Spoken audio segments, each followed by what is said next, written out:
Okay, so we've looked at the first of our causation videos on factual causation, and this time we're looking at causation 2, the return.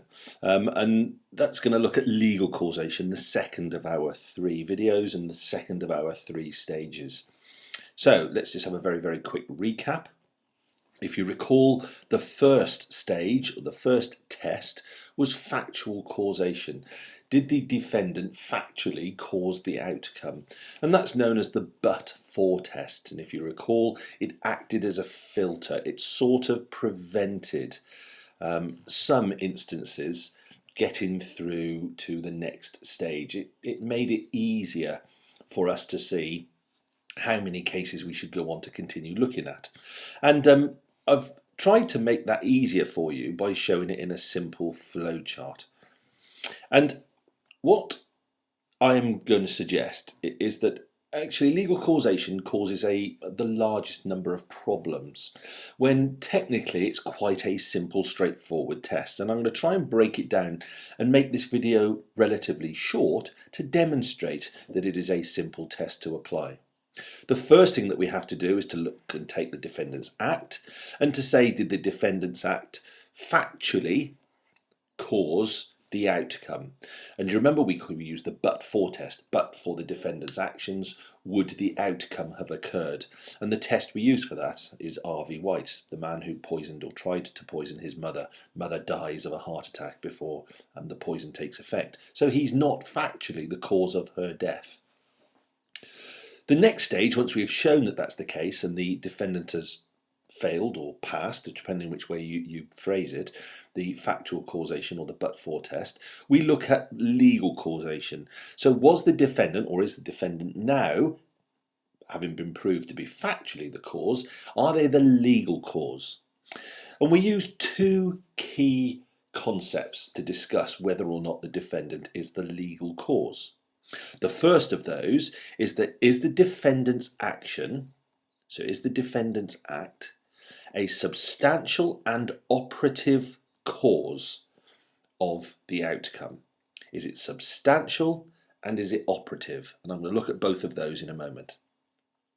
The second area to look at is to say it doesn't have to be the sole cause, providing that it is a cause.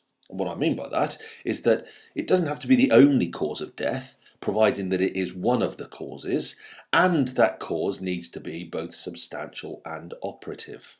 If that's the case and we can show yes to that and yes to that, then we can say that legal causation has been shown and that we have a prohibited consequence. Now, if we can't show that, and excuse my ropey drawing, if we can imagine that that is a chain, if we can't show that both factual and legal causation are present, then what happens is we have a break in the chain of causation. So this will be the defendant's act and this will be the prohibited consequence.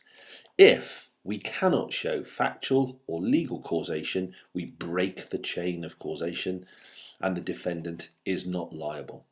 Okay, so with that in mind, let's take a quick look at what we mean by substantial and operative. And as is always the case, we demonstrate that by looking at some case law. And the first of these, the first that demonstrates, is R.V. Cheshire, 1991. And unlike for those of you old enough to remember, Kirsty MacColl sang a famous song called "There's a Guy Works Down the Chip Shop, Swears He's Elvis." In this instance, the defendant got into an argument in a chip shop and shot the victim. The victim was rushed to hospital and as a result of his treatment was given a tracheotomy. And for those of you who don't know, a tracheotomy is where they insert an airway into the trachea, the breathing tube, in order to allow the victim or the person on the operating table to breathe easier.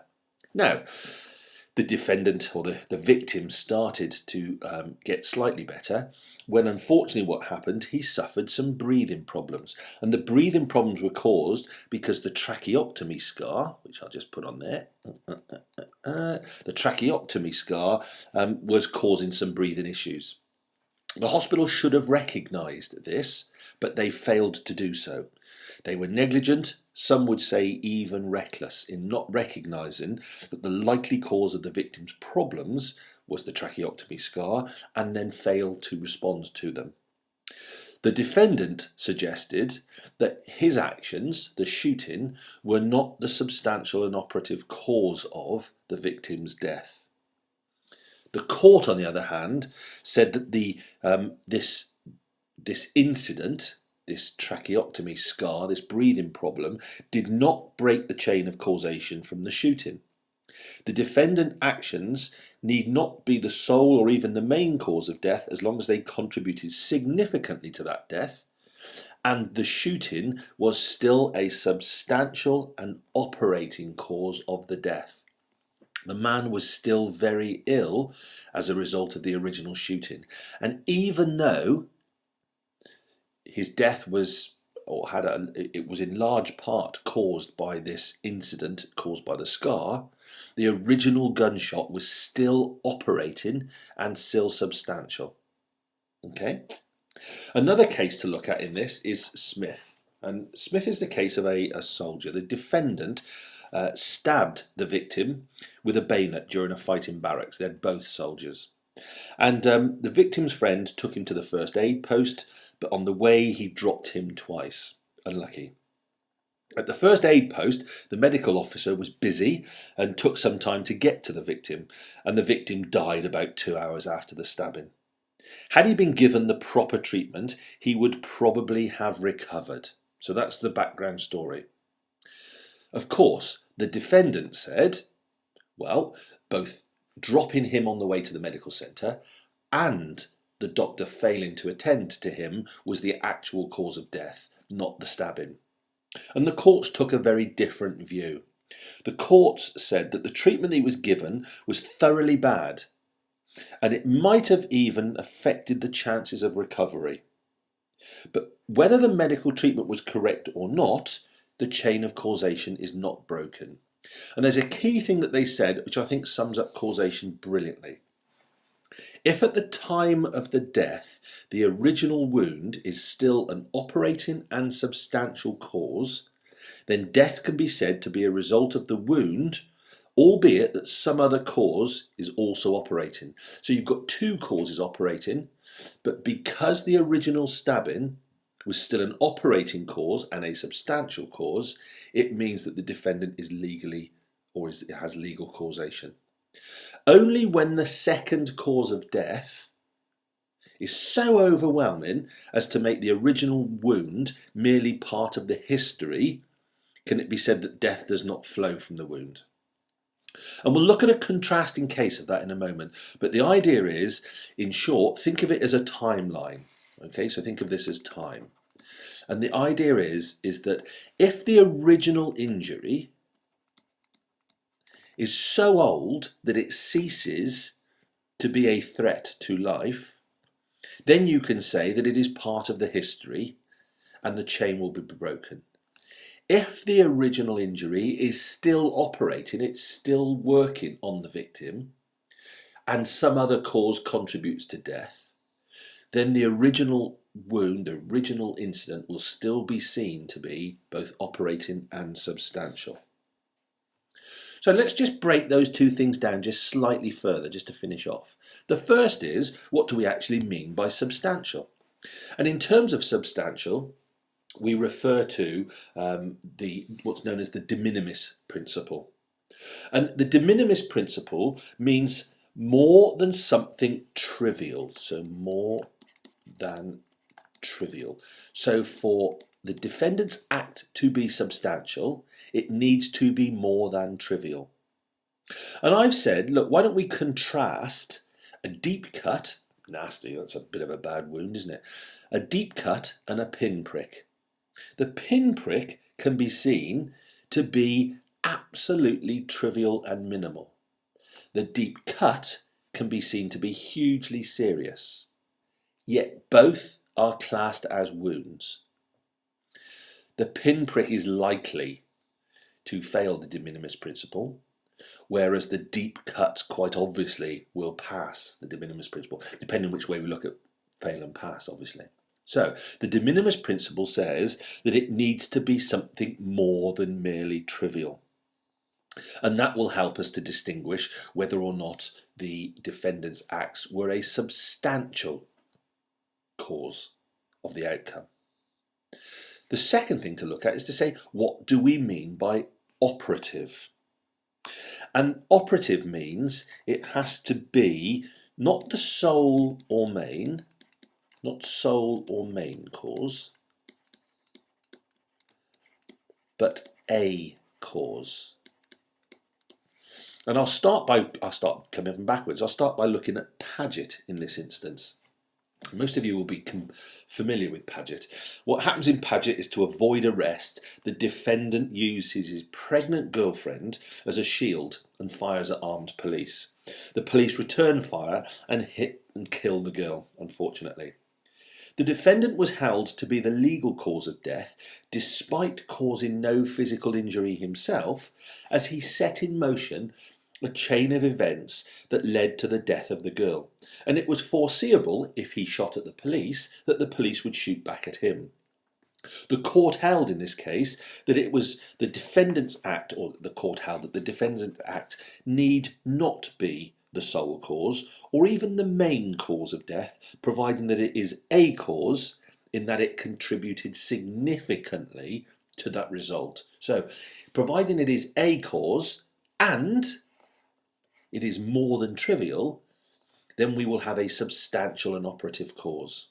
Now, the easiest way to look at this is to compare two cases where one is operative, one is not operative.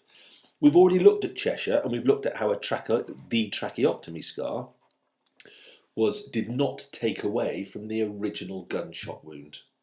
We can compare this with Jordan. And in Jordan, the defendant stabbed the victim, and the victim died from bronchopneumonia. And he died about a week later in hospital, when the original wound was healing well. Now, remember our timeline? The original injury is now healing. As it is healing, and the evidence at the trial effectively said that the bronchopneumonia was more than likely caused by the defendant's unusual reaction to a drug called terramycin. And terramycin had been given to him even after his allergy had been discovered. And it was done excessively. So the idea is that the original injury was healing, and death was caused by the administration of the drug. And that happens here after. And the legal principle that falls from this is that because the medical treatment was so palpably wrong, so a good word, I think I can spell it, palpably wrong, because the medical treatment was so palpably wrong and would have precluded a jury from holding that death was caused by the defendant's actions, the chain of causation is broken. So in Cheshire, the original wound is still operating, whilst in Jordan, the original wound was healed. It was part of the history and not an operating cause. And that's pretty much it. That is as simple as you can get. That is legal causation. Remember, back over to here, that we go through the factual test first to see whether or not, but for the defendant's actions, would the outcome have occurred. If the answer to that is no, they wouldn't, they would have occurred, we then go on to look at legal causation, and we ask the question whether or not the defendant's acts is a substantial and operative cause. Is it still part of the history, and is it still part of the, is it not part of the de minimis principle, and is it operating, so is it currently in effect? And I hope that's sort of made legal causation slightly easier to understand. What we'll do in the next video is look at causation 3. If we compare it to Jaws 3 was always the worst one, so I hope this is not going to be the worst video, but causation 3, which will look at whether or not there's an intervening act which will break the chain of causation, having proved both factual and legal.